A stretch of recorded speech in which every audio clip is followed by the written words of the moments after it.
And now for a look at Ukraine's rich Jewish heritage, then and now, brought to you by the Ukrainian Jewish Encounter based in Toronto, Ontario. I'm Pavlina, producer and host of Nash Holos Ukrainian Roots Radio. In this edition of Ukrainian Jewish Heritage, we'll be speaking again with Julia Korsunsky, the Executive Director of rememberas.org, a non-profit organization based in Massachusetts.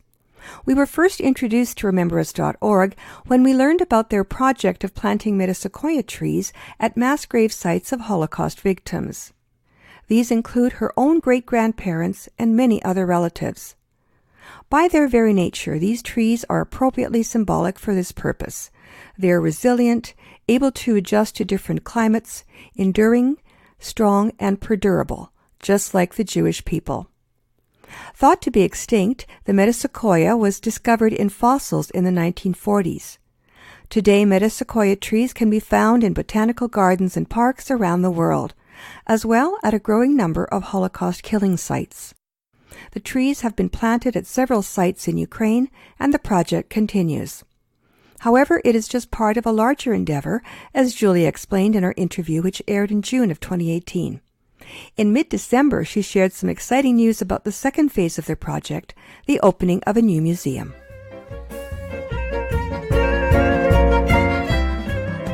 So, Julia, you've been hard at work there at Remember Us since we last talked, and this is something that you do in your spare time. It just amazes me what you do. Now, you messaged me just a few days ago, and I'm really honored that you shared your news with me and your excitement. So thank you very much for that. And now you've got me very, very curious. So let's start at the beginning. You said just now that this is actually step 2 or phase 2 of what Remember Us is all about. And you started out with metasequoia trees. Right. So we have developed kind of a comprehensive program that we call the Last Mile. And that program consists of 4 steps. And step number 1 would be to raise awareness about what happened in that particular area, in that particular city or town or village, and bring kids and very often bring authorities to the place of the killings of this horrible event and tell people about what happened there. And we plant metasequoia, and that's what we talked about the last time when we talked. Right. The next step would be we select a school, or actually sometimes schools select us, and we open a museum/permanent exhibition in a school about the local Holocaust, about local show events that happen in that particular area. And that's what we did very recently in Fastiv. And I did message you because I was very excited when we finally opened that exhibition. This is not the first time we did that. We have functioning museums in other schools, in other towns and other cities. I can talk about that, but this one was especially exciting because it was the hardest project we have done, and we've done many projects in the 5 years of our existence. We just, by the way, celebrated our 5th anniversary. Oh, well, congratulations. Thank you. Thank you, yes. And it was the hardest project, so I was very excited that this exhibition opened. So where exactly is Fastiv? Fastiv is a relatively small city in Kiev region. It's about probably 30-40 minutes from Kiev driving. It's in Kiev area. In fact, during the war, there was one of the largest battles that happened in Fastiv. And of course, the reason I know, because I was collecting all those materials, so I have learned myself a lot about the history of that region, which is very interesting. And history goes back to 13th or 14th century. Oh, wow. Yeah. So why in particular, what was it, some specific event during World War II, during the Holocaust, that this particular location was selected? Well, I guess first of all, I should clarify, is it a new museum or is it an exhibit at an existing museum? Oh, this is absolutely new museum. So when we talk of museum, it's important to understand when we think we, Americans, Canadians, think about a museum, we think about a large building with many rooms and multiple exhibitions. When we talk about the museum that we are creating, that's not what we do. That's why I keep saying museum exhibition. For example, in Lubny, that's another place where we opened, it's actually in a Zasulia village, which is next to a larger town that's called Lubny. It's in Poltava region, and there we opened a room, an exhibition room, and later the school principal turned it as a stage one of a 5-room museum. So the first room is our room of Holocaust, and then he created room of Holodomor and other different aspects of that area. It's actually a very interesting museum. In fact, it's a little bit different. At this point, they don't have a designated room for the museum, so it's in a large hall where we put our exhibition, and we actually put TV there so they can show documentaries to the students as well. And it is from scratch. What's interesting and difficult about the Fastiv Museum was that we did all stages of museums ourselves, our team on this side, and on the other side, we collected materials, we designed how the exhibition is going to look, we designed the posters, and of course, we made them and installed the posters and the other things. I can see the excitement in your face here and hear it in your voice.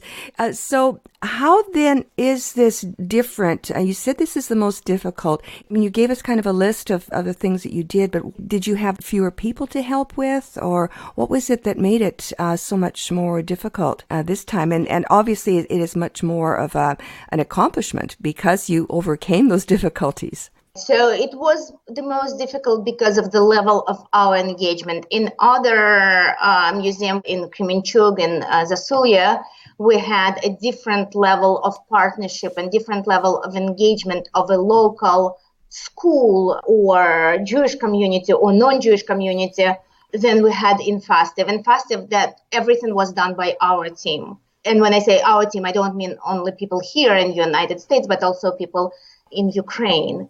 And we collected materials. We started from doing research, and we collected materials from everywhere. We contacted the U.S. Holocaust Museum. We collected materials from multiple Ukrainian archives. We found materials in Australian library. I mean, literally, we went far and beyond. Wow. How long did this take you?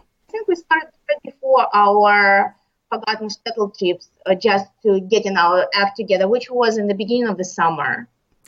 Wow. So in a few months, you got this museum established from scratch. Yes. Well, probably a bit more than a few months, probably 7, maybe 8 months, 6 to 8 months, probably. Yes. Okay. So that's less than a year. That's amazing. That is nothing short of amazing. Thank you. That's why I'm so excited. Oh, no kidding. Yeah. And of course, the additional difficulty was that there are multiple languages. So I write in English, I collect materials in English, and then I translate that into Russian, and I give it to the team on the other side of the ocean in Russian. And then they review the materials and they translate it to Ukrainian. So it's even procedural. It was a multi-step process. Wow. How many people were involved, would you say? It's hard to say right away because it's a different level of involvement. They're a very active team that was about 5 people who were actively participating, 3 basically daily. And there were people in and out in supportive roles in addition to this team. So in Fastiv, this is the first I've heard of this town, and you say that it's near Kiev, and it was the site of a large battle in World War II, and it goes back to the 13th or 14th century. So let's talk a little bit about it, so I can kind of picture in my mind what Fastiv is all about. How big is it? Would you say? Right now, I cannot tell you off the top of my head the current demographics of Fastiv. What I can tell you, there is an interesting fact, 2 interesting facts. At some point, it was a completely Jewish shtetl with definitely more than 50 and probably close to 70% of the population being Jewish. And right now there is zero Jewish population. Also, Fastiv is a known place because the founder of WhatsApp actually studied and graduated from the school where we opened the museum. Sorry, the founder of what? WhatsApp. You know that application that people are using to communicate, very similar to Skype, WhatsApp? Oh, WhatsApp? Yes, he lived in Fastiv for many years. I know it's hard to grasp, but he lived in Fastiv for many years, and he graduated the school where we opened the museum. Oh, my goodness. Yeah, the world is very small. No kidding. No kidding. WhatsApp, who knew? So what's the second exciting or important thing about Fastiv? No, it's not exciting. That's what I actually said, and there is the first time. That very sad that there are no Jews left at this place at all. It's not fair to say at all. There is a very small Jewish community, but it's mostly elderly people. So this is basically another one of these shtetls that was totally wiped out during the Holocaust. And now you've established a museum there so that people, I guess, in that area and visitors to the area will understand what was there once and what happened, why it's not there anymore, and hopefully that won't, how can it not happen again? How can you rebuild centuries and centuries of a community in a short period of time? So that's just not possible. So what is your goal with this museum? So, that's a very good question, because the next step of our Last Mile program is actually to start using artifacts that we are creating. And what we do in other cities like Kharkiv, Kremenchuk, Lubny, we organize trips to places of atrocity where now we have trees planted, and in many places where there are memorials. And we bring the students, usually it's students, but sometimes it's teachers or students from military schools and colleges, and we bring them to the museum as well. And we educate them about the tragic events of those lands. Actually, going back to Fastiv, in Fastiv there was another very difficult set of events happened in 1919 when there were pogroms all around Ukraine. And apparently, and again, I've learned that while preparing the materials, that there was a very large pogrom that actually has a name, Fastiv pogrom, because of the number of victims and cruelty of those events. So that was also pre-Holocaust time, and that would also affected Jews who decided to leave Fastiv in the last century, kind of in phases. Interesting, because I've just been speaking with the Felstein Society in New York, and you're familiar with it? Yeah, we spoke to them as well. They reached out to us last week as well. Oh, that's great. So do you know where it's located in relation to Fastiv? It is actually quite far, as I understand. At Felstein, there is no such town right now. It has another name. Havardiskaya. Yeah, it is another name, and geographically, it's quite far. Okay. The pogroms that happened those years were basically, as I understand, were all over Ukraine, everywhere. So regardless whether you were in central Ukraine or left side or right side, everyone was affected. Yeah. And these pogroms, who were these people committing them? There were different bands or different groups that were doing it. And I don't want to go too deep into that topic, because I do know a little bit about pogroms pertaining to Fastiv, but I'm not an expert on pogroms. Well, I think it's probably it's enough to know that it's not that World War II was the beginning of anything. It's actually, possibly the end of atrocities towards Jewish communities in that area. So it's great that what you're doing now is creating this museum. So how big will this museum be? Right now, this museum consists of a few large posters that are hanging on the wall. There are several parts. Part number one, we talk about history of this area of Fastiv, about Jewish community, about Ukrainian community, about their life together, and we talk about pogroms there as well. So that's part number one. Next part, we talk about the war itself, the battle in Fastiv. We talk about Kiev, a little bit about Babi Yar there as well. The central part is actually about the Holocaust, and we talk about Holocaust in general because it's very important to give the general understanding what it was. The generation of kids today, they've heard the word, but very often they don't even what it means, the extent of the horrors that were during that time. So we talked about pogroms in general, and then we tell about the events that happened in Fastiv. And the last part, we talk about righteous among the nations, which there were, I think, 6 righteous among the nation in Fastiv alone. And the stories are absolutely amazing, how people risked their lives to save absolute strangers. And risking their life, I mean, it's a personal choice. I can kind of understand that. But when you risk lives of your children, of your parents, of other people who are close to you, that's absolutely amazing.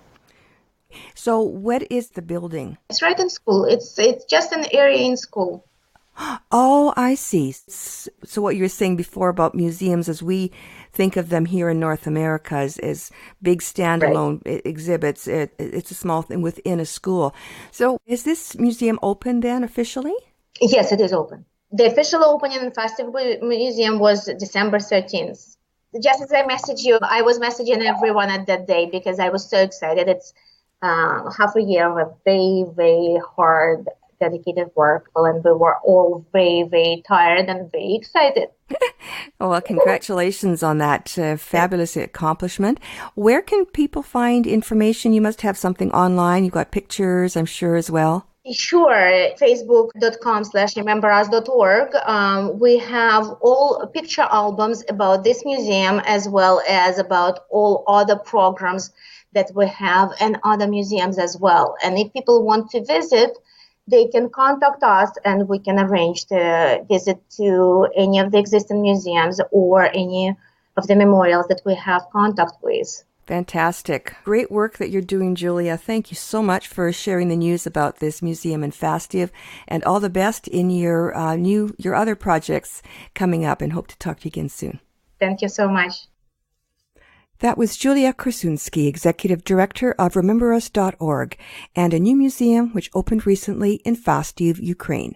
You can find more information on their Facebook page and their website, rememberus.org.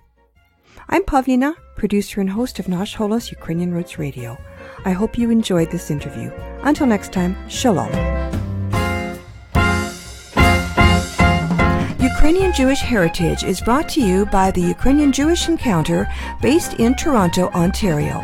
To find out more about their work, visit their website and follow them on Facebook and Twitter.